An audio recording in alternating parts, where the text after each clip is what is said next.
Hello and welcome to another edition of At Issue. Thanks for joining us. I'm Matt Pritchard in for Corey Smith. And I'm Sue O'Connell. Coming up, same-sex marriage 20 years later. As Massachusetts marks 20 years of marriage equality, we're going to look back at the legal and political fights and hear from a couple who helped change our marriage laws. Plus, State Senator Jamie Eldridge is here to talk about his plan to bring more transparency to state government. This weekend, many folks are marking the 20th anniversary of same-sex marriage becoming legal in Massachusetts. We were the first state where that became the law. And if you lived around here, chances are you remember some of the images from that historic day, May 17th, 2004. There were so many scenes of joy. There were couples who had been together for years, or in some cases, decades. They were surrounded by loved ones, finally becoming legally wed and finally eligible to receive the numerous, and I mean numerous, benefits that come with being married. 77 same-sex couples married that first day, the first couple being Marcia Kadish and Tanya McCloskey saying "I do" in Cambridge. This was 6 months after the state's Supreme Judicial Court in what's known as the Goodridge case ruled the state's ban on same-sex marriage was unconstitutional. Now, we want to look back at that time, including the legal and political battles, but also look ahead as well. Joining us are Arlene Isaacson, co-chair of the Massachusetts GLBTQ Political Caucus, who helped lead the fight for same-sex couples on Beacon Hill, and Ben Klein, an attorney of GLBTQ legal advocates and defenders, or GLAD. Ben was part of the legal team on the Goodridge case. Thanks to both of you for being here. Hi, nice to be here. Arlene, let's start with you. When you look back, what are you feeling? What are you remembering? What's coming? What's this rush of feelings you get at 20 years now? At 20 years, I look back and see it was the best of times and it was the worst of times. It was the best of times on May 17th to get the wonderful news that GLAD had succeeded in the court case. But it was also the worst of times because many of us knew that we were about to head into a legislative buzzsaw where the legislature was going to try and undo the SJC decision and take away our right to marry. And we knew we didn't have the votes to defeat it. So we knew that the only way we could possibly stop it from passing was to delay the vote as much and as long as we could, knowing that over time, people would begin to change their minds. And eventually, we'd get enough votes to defeat these Defense of Marriage Act, these anti-marriage equality bills. One of the ways I think that the laws for marriage equality are so strong is because they were done by voters. They were done by lawyers and by judges, and they were done just by acceptance. I mean, Ben, would you say that those prong attacks help keep it sturdy and move it forward, or were those like a billion different battles you have to fight in 50 states all at once? Well, looking back at 20 years ago, it certainly was essential that we had a cohesive strategy that did involve the courts, involved the political system, it involved winning hearts and minds in the public by showing them the real lives of gay couples, gay and lesbian couples. But I think what I think about most looking back at the past 20 years is, we're living now in a world in which some people have grown up in a world of marriage equality. And I remember the intensity of the opposition and the grueling legal battles we had to go through to get to this victory where we had national marriage equality in 2015. Don't forget that while we celebrate the Goodridge decision and Massachusetts being the first in the nation in 2003, it was 5 years until another state court issued a similar ruling, and the intensity of the opposition and of feeling that marriage was inherently only a man and a woman was so strong in this country. And as we face such incredible attacks on our community today, I look back at so many of the lessons we learned to give me optimism for making sure that all LGBTQ people can thrive today. And you know that Massachusetts was the first state in the nation to defeat these anti-marriage equality bans. They passed in 40 other states. And we stopped it here, not because Massachusetts was especially progressive, but because we had a good infrastructure. We had people who were experienced in lobbying and lawyering and communications and outreach, and we were ready to fight the battle better than other states were able to. Well, and you sort of said there that it sort of began here and then it sort of folded out elsewhere. Ben, as you look back at this whole experience, and when it came to the Goodridge ruling itself, it was right before a presidential election. We had 11 states who had passed bans on same-sex marriage. By 2008, 30 or so states had done so as well. So when you take a look back, what was the approach that your legal team was taking in the days that followed afterwards? Well, I think that you know, Goodrich really changed the landscape. It was transformational in the sense that all of the rights and responsibilities of marriage that we structure so much of our society around were made available to same-sex couples for the first time. But also, we had the court in Massachusetts issuing this historic ruling that LGBTQ people had to be accorded access to the same institutions in our society as everyone else, that the Constitution did not tolerate exclusion. And we thought that that was going to be a jumping off point for other state courts to issue similar rulings. Don't forget, we were bringing these cases in state courts only under the state constitution. At that point, we didn't think the Supreme Court was ready for these cases, and we filed the next case in Connecticut within a few months. And we then hit some rough patches in the movement. The marriage equality movement almost sputtered out because of the intensity of the opposition. And I think that we really took a long-term strategy of educating the public, of bringing more cases, of weathering a lot of losses before we got to a lot of victories. And that was the most important thing. And I think what was essential to the whole effort, and in the face of all of those amendments that Arlene was talking about in other states, was constantly bringing forth the stories of loving same-sex couples, because seeing our humanity and seeing who we really are is what ultimately creates civil rights. Arlene, you spoke with the Boston Globe's Renee Graham last week about what it was like then. What I love most about looking back is if you asked, I think, every elected lawmaker in the state legislature who was a Democrat if they supported same-sex marriage, I guarantee all of them would say yes, even though we know many of them did not. And there was this kind of getting on the right side of history as the inevitability was coming. What would you say to someone? What was it like then lobbying these lawmakers who were liberal or progressive or Democrats, but were saying no to same-sex marriage? What was that like? It was very hard because they viewed themselves, having voted perhaps for the Gay and Lesbian Civil Rights Bill 15 years earlier, they viewed themselves as open-minded or progressive even, but they couldn't wrap their brains around this thing that felt so foreign to them. And they really fell prey to the notion that if we had the right to marry, somehow Western civilization would be torn asunder, and somehow their marriages would be threatened, ridiculous though that sounds. And so the majority of the public was against us, and the majority of the legislature was against us, and we had no chance of winning this battle in the State House in 2001. It actually was a 10-year battle between 1998 and 2007, and over time, every year we got more and more support because people got used to the idea.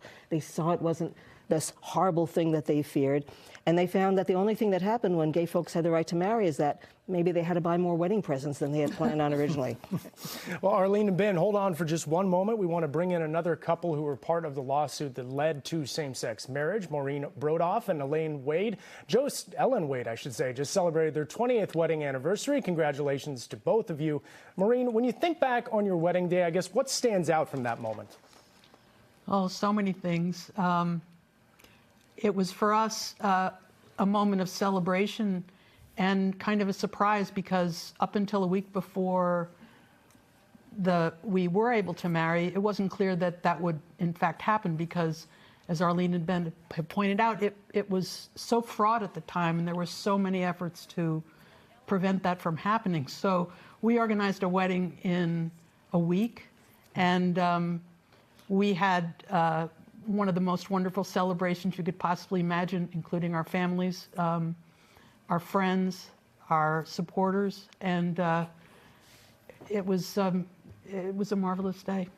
Ellen, back in the 1990s, both of you took part in that successful case that was brought by GLAAD that allowed an unmarried partner to become a second parent through adoption without the biological parent having to relinquish any rights. Looking back on that now, do you think that legal win made you more confident that marriage, you would win this marriage lawsuit? To be honest, we weren't thinking about marriage in the early 90s. That seemed a long way away in terms of, ever being possible that we'd have the right to marry.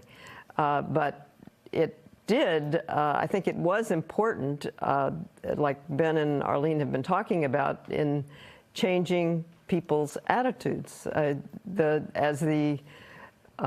Once the adoption decision came out, and it became more and more common that there were two parents of the same sex that were both parents of children that are in school, that are in the community, and I think it was an important building block, but I wasn't thinking of it as a building block toward marriage at the time, although we would have been married. We'd been together. By the time we were able to marry, we'd been together over 20 years. So I think we definitely would have married if it had happened then. Ellen, did you get any, one of the lessons I took away from the battle for same-sex marriage is that things don't happen chronologically. Like, you know, you didn't get first, sodomy was not taken off the books, and then, you know, marriage was taken off the books, and adoption wasn't taken off the books, and then, you know, workplace stuff. It didn't go in the order of sort of love and marriage. It went, you know, you can work, you can have kids, you can get married. You still can't have sex, but you can have sex later. I mean, is there anything that you learned about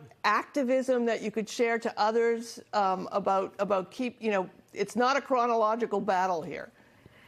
Well, it's not, and the battle for civil rights is always involves steps forward and steps backwards, and we've certainly seen that in the same-sex marriage battle, and we see it in just about every other realm of civil rights in this country.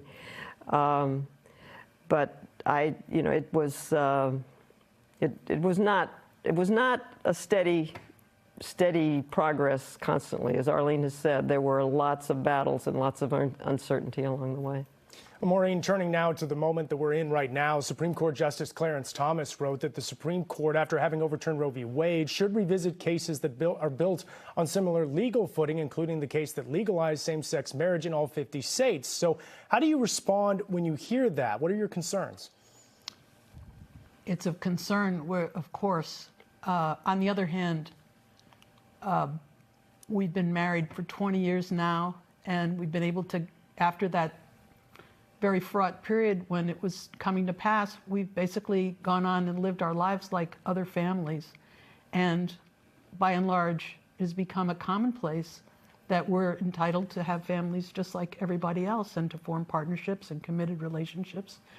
And so I feel like it's part of the fabric of our country now. And so I'm somewhat optimistic about the future of same-sex marriage and marriage equality in this country. Ellen, do you share that same optimism when it comes to those conversations at the Supreme Court?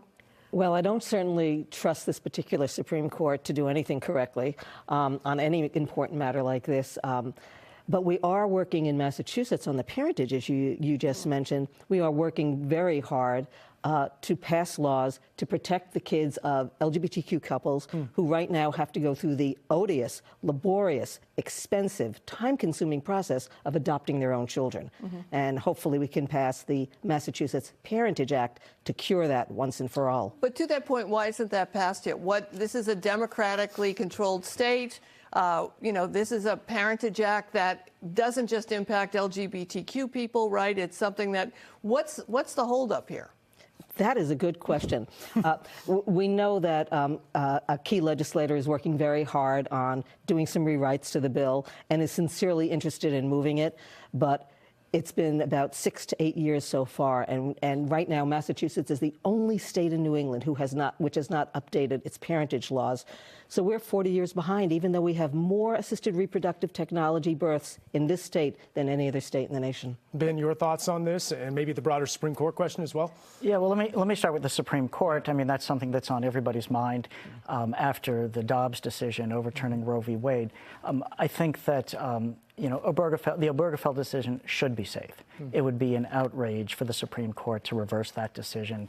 Same-sex couples have been woven seamlessly into the structure of marriage. You know, 3/4 of Americans support marriage equality. So we're optimistic, but at the same time, we know that we are living in a world in which we cannot be complacent, and GLAAD is ready, as the lawyers who won the Goodrich case and the Obergefell case and argue those cases, we are ready to defend the decision against any threat if that should happen. But I think that everybody's hoping that more common sense will prevail. And on the parentage side? Well, I think, what Arlene said is quite right. I mean, 20 years after marriage equality, we're living in a state where some LGBTQ parents have to adopt their own children.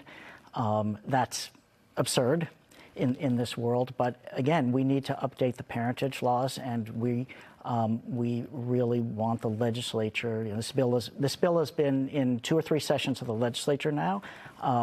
There's no good reason it hasn't passed, as Sue was asking about, and we're calling on the legislature to get that done this session. Ellen, I want to bring the parentage question to you as well, because I think sometimes folks don't really understand what it means. Like if you have a baby and you're a heterosexual couple and you have a baby, no one asks who the father is. The father could just put his name on the birth certificate. And that's a challenge when it comes to same-sex couples, right? That's what this is essentially about, this Parentage Act. Yes, it would recognize parentage for same-sex couples without having to go through the adoption process, which once we won the adoption case, we then went through the process to adopt our daughter. Mm-hmm. And that's your impression of it as well? Yes. We had to do a home study of our own family where Kate had been born and lived her entire life. And we had to go to the expense and the sort of intrusion into our lives, to be sort of judged. That and myriad other technicalities we had to comply with just in order for Ellen, as the non-biological mother, to have parental rights. Well, thank you all for joining us on this occasion, marking the anniversary, looking backwards, looking forwards. We sure appreciate all of your time today. Thank you. Thank you. Thank you. All right, up next, the fight to bring more transparency to the legislative process on Beacon Hill. Senator Jamie Eldridge will tell me about his plan to shine some sunlight at the State House. Stay tuned.